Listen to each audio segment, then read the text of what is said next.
来，乡亲啊，继续来看这个天团五月天，为今仔日开始，伫高雄世运的主场馆，小连续要来办4场的演唱会。早起已经有歌迷到场排队，要来抢买到周边的商品。啊，那天后天后张惠妹是明仔载伫高雄的巨蛋来开演唱会。讲明仔载哦，歌迷在高雄的坐稳到巨蛋这站，都会当听到阿妹特别所录制。巨蛋站到了，要听演唱会歌迷准备落车了。讲这是张惠妹特别准备的礼物，互歌迷是真期待。卖生气啦！对啊，叫你点歌，你干嘛生气？这欢喜气氛，今日暗时啊，伫咧高雄市运主场馆出现，天团5月天伫咧高雄开唱，而且厂商就伫咧现场无用气气。场地布置的完美，然后一些安全的部分设施。正早起床的个5月天的歌迷，有人早家己制作的小卡片，要来现场分享。他有做成这个小卡的，然后也有做成明信片制的。在这边先看那个5月天的演唱会，然后再下去垦丁看那个台湾季。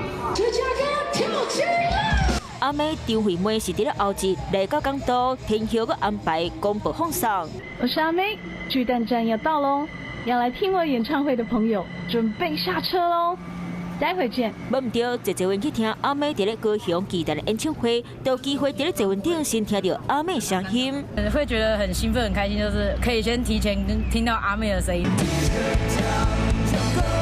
高雄演唱会一场接一场，4月7日除了5月天，天后张惠妹大港开唱，要上场紧接一连串的音乐盛事，互海内外歌迷有够期待的。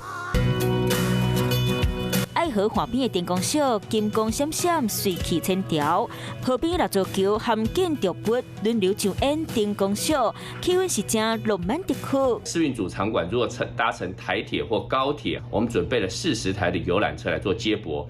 另外，台铁为着要应付5月天高雄的演唱会，4月7日到7、3暗时上北、路南会各开2班出列车，请歌迷都要加利用。Hello， 大家好，我是乃瑜，要教给大家2个任务。第一个，华视新闻的脸书专页，你按赞了吗？还有华视新闻的 YouTube 频道，赶紧订阅起来，还要记得按赞，开启小铃铛哦。